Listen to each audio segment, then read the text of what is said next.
my God, the lighting in here in my mother's office is ridiculous. Hello, Facebook. How are you today?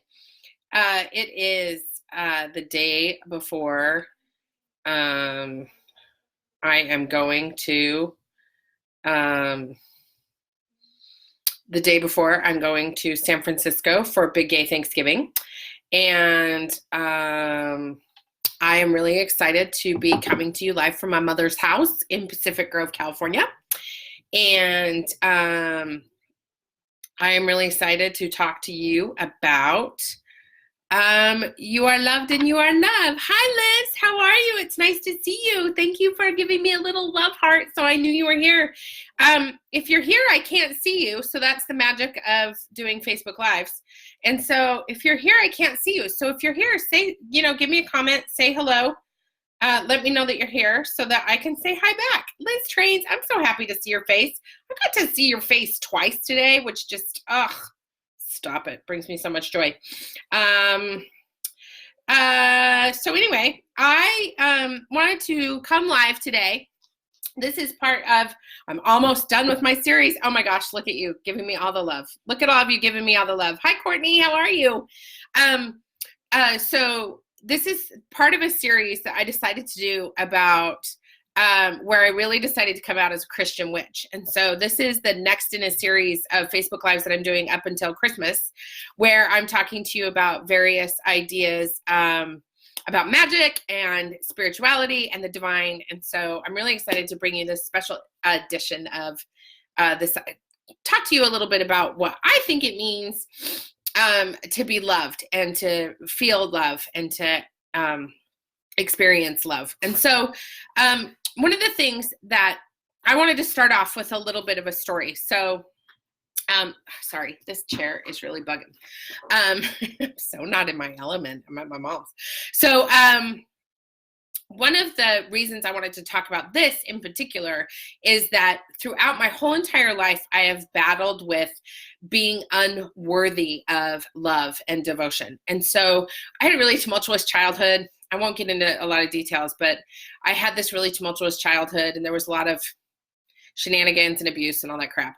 But so as an adult, the result of my childhood is that as an adult, I really struggled with feeling worthy of somebody else loving me. And so when I met Jim back in 2010, I wasn't really going to stay with Jim, and I had no intention. I was using him for sex, let's just be real. And I had no intention of staying with him long term. And I was going through a really ugly divorce, and it was really terrible. And so I just thought, well, this will do for a minute. And I thought he would leave, and I'd never see him again. And as you all have probably deduced, that's not what happened, because 9 years later, I'm still with Jim, and we have 3 beautiful children that he came with. And so here I am.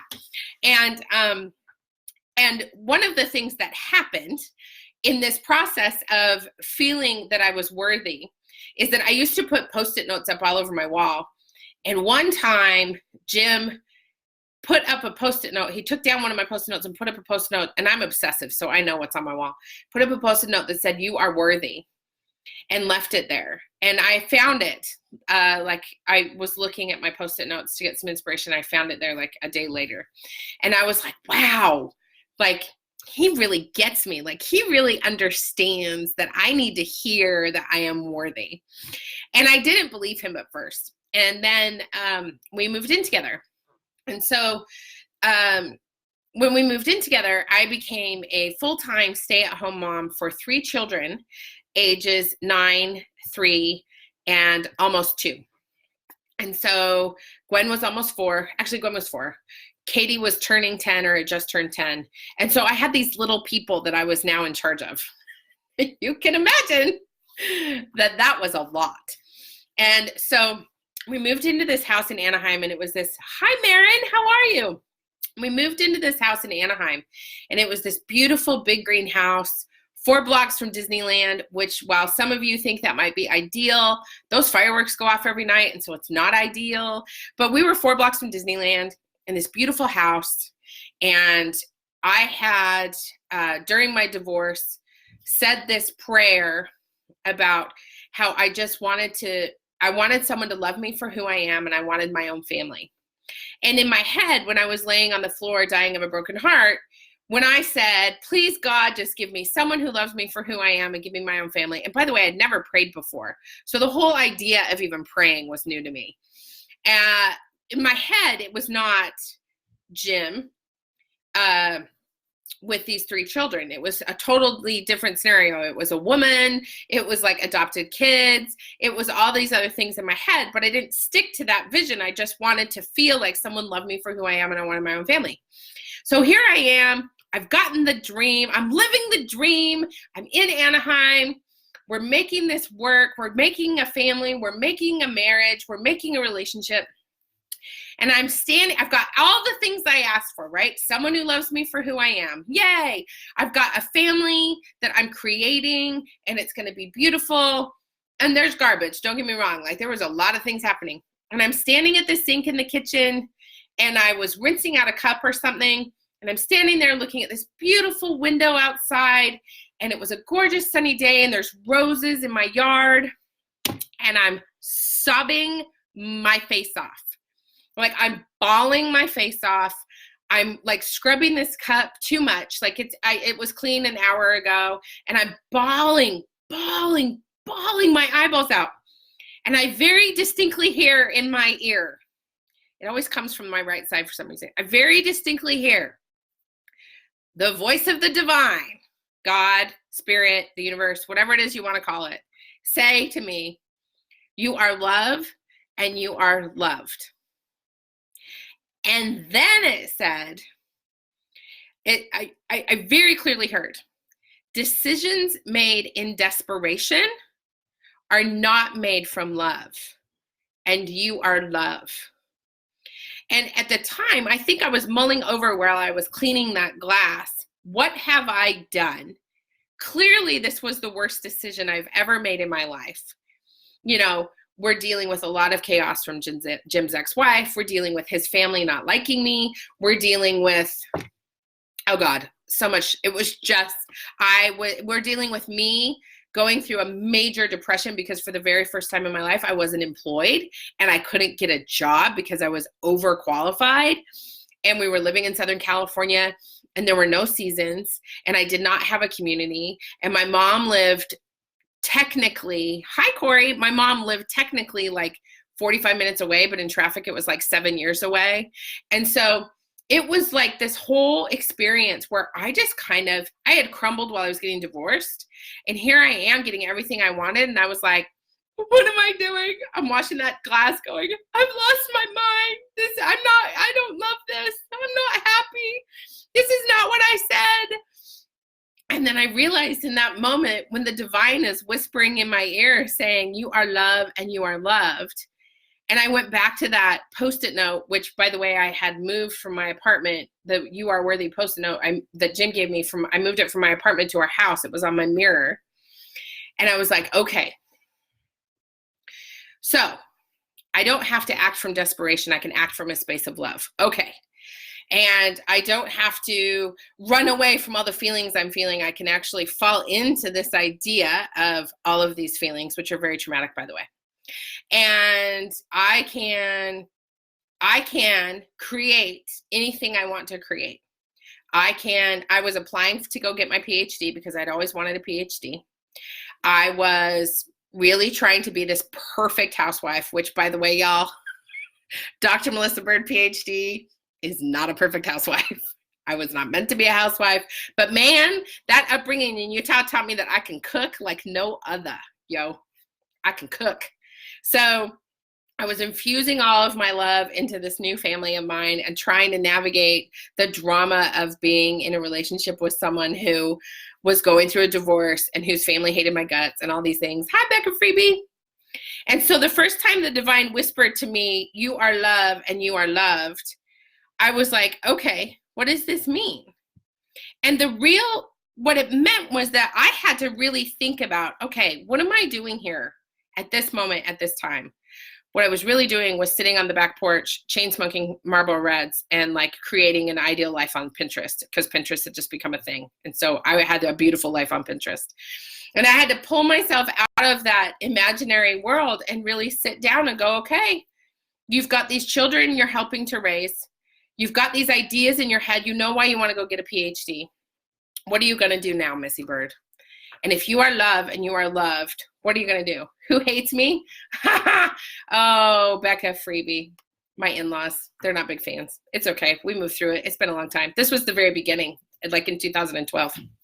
So there's a couple of things that I did that I want to share with you, and a couple of thoughts that I have that I want to share with you to really pull myself out of this.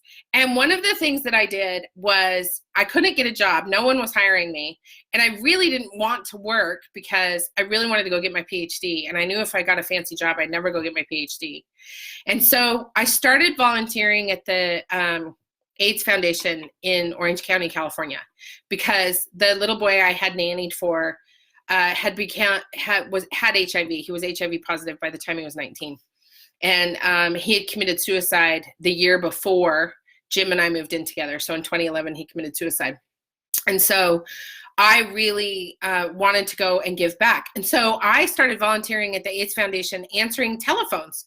And people in my life that couldn't understand what I was going through, hey, Jackie, that couldn't understand what I was going through were like, what are you doing? Like, you used to be the VP of Public Policy for Planned Parenthood, and you're all these fancy things, and what are you doing answering phones in the AIDS Foundation? And what I was doing was connecting with people. And so all of the clients would come in, and I got to know them really well, and I'd sit there and do my cross stitch. For those of you that don't know, I'm an avid cross stitcher. And so I'd do my cross stitch and sit at the counter and answer phones and check people in, and I'm connecting with these volunteers that were just amazing people. And so the first thing that I did to own that I am loved and that I am enough and that I am loved was start to give back to my community. So if you are thinking of what you can do to feel like you are more in the embodiment of love, try and pull yourself out of your comfort zone and go do something you've never done before. And really interact with people in a way that you never have before. And maybe you don't have the time to volunteer, but maybe it's that you switch jobs or you go back to school, or, you know, that you form a meetup group where you all can get together. Someone just posted today that on Facebook, one of my friends, Becky, said that he wants to create a book club where you just bring your own book and then you sit and read in silence for like 30 minutes and then you talk about your books over dinner. And I was like, that is genius. So think of ways that you can connect and express the love of who you are. And then really ask yourself, what part of you longs to be witnessed? So if you are walking through the world and there's part of you that's like, me. Do you see me? Do you see me? Do you see me? Look at me. Me. Think about that part of you that wants to be witnessed and figure out how you can witness her or witness them. Figure out how you can look at that part of you that longs to be seen and heard and validate it. Maybe it's someone who really wants to, maybe it's a part of you that's like, okay, I really want to engage in wild visioning. I want to plant some seeds for a new project. I really want to get coaching, but I'm really terrified to coach. Hey, Amy Wolf. Think of those little niggles and those little voices inside your head, because those are the voices of the divine and of God and of the universe telling you which direction you're supposed to be going. So find a way to create community. Listen to those little niggles and follow them down their road. So maybe they really want you to like engage in creative fantasizing. Maybe they really want you to write a bill and figure out how to get it passed. Maybe they really want you to figure out how to hone in on finding your voice so you have the message that you can get out into your part of the world. And I want to really remind you that as you are falling into the idea of being loved and being loved, that you trust and surrender. And this is the lesson that I have been learning very much in the last 6 months. How can I fully and completely just fall back into trust and surrender and know that there is something bigger than me that has my back, and know that there's a divine plan. I have a purpose on this earth. And as I fall further and further into my purpose, it becomes more and more clear what that is. And if I would not have been washing that cup over and over again, sobbing, broken, thinking I had lost my mind and I was just devastated that life was not looking at all like I thought it would.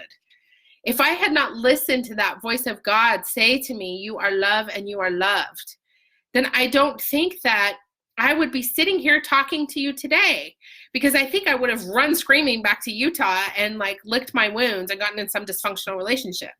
But instead, I kept following that little niggle that said, you are loved, you are worthy, this is your purpose, keep going, it's going to be okay. And I want to tell you something I wrote this morning as I was thinking about having this conversation with you today. If it depletes you, it isn't the vision. So if you're engaging in stuff that makes you feel depleted or less than or exhausted or overwhelmed, that's not the vision that the divine has for you. That's not your divine assignment. In fact, as I was talking to a client last night, I kind of feel like that's the opposite of your divine assignment. That's you listening to your head and your ego and not following your purpose here on earth. So if it feels like you're suffering, that's not your divine assignment. If it feels good and turns you on, then go forward. If it doesn't, change direction. So think of your life as just a big, huge series of roads that you get to travel down. And think of it as this idea that sometimes you get to go down these beautiful roads where you don't have any sense of direction, but you know where you're going because you're being pushed along that road by something that's bigger and more imaginative and more expansive than you. And I like that analogy because I love to go on dirt roads. I love to go four-wheeling. And so every time I would get on the road that was leading to the perfect camping spot, I felt this sense of calm just come over me. And so if you can think of your life as a series of roads that you might not know where you're headed, but it feels so good and so calming, drive down those roads because that is love. And that is the embodiment of who you are as a human being. And so I really hope, hey, Drew, I hope that as you are going through the next couple of days, and all I'm seeing, by the way, on social media is about how awful the next couple of days are going to be for everybody in the land. And what I'm really hoping is that it's not awful for you. And what I'm really hoping is that even if your family that you are spending time with for the next couple of days is not the family of your choosing, or it's not the family that brings you joy and happiness, that you really find a way to take the time to figure out what that niggle is and to really think about your vision and your divine purpose on this earth. Because I can tell you right now, this entire idea of action out of desperation doesn't work, but action out of love is always the best choice, is so transformative if you start to live your life that way. So build some community, get yourself out of your comfort zone. Think about the ways that you can really fall into trust and surrender. Listen to yourself. Listen to the voice of God when it whispers to you, because it's always whispering to you. And start to follow the path towards ease and having it be something that's not a suffering and not hard, but something that's really fun and really exciting to do. And I also wanted to tell you that if you haven't signed up for my emails, I highly recommend you do it, because me and Sarah, my assistant, created this beautiful free Audible for you that you were putting it in Friday's email. And so I think it's on my website too. But anyway, if you've ever wondered what it's like to get coached by me or to have that experience, I did this really amazing Audible that also comes with a PDF, and it's really cool. So you should check it out on my website at naturalbornrebel.com and sign up for my emails, because that Audible is really beautiful. I hope you all have a super califragilisticexpialidocious time over the next couple of days. And I hope that this was valuable and useful. And I hope that you join me next Wednesday at 11 a.m. Pacific as I talk to you about another amazing experience of being Christian and a witch. Love you all. Have a beautiful day. I'm going to go to San Francisco now. Bye.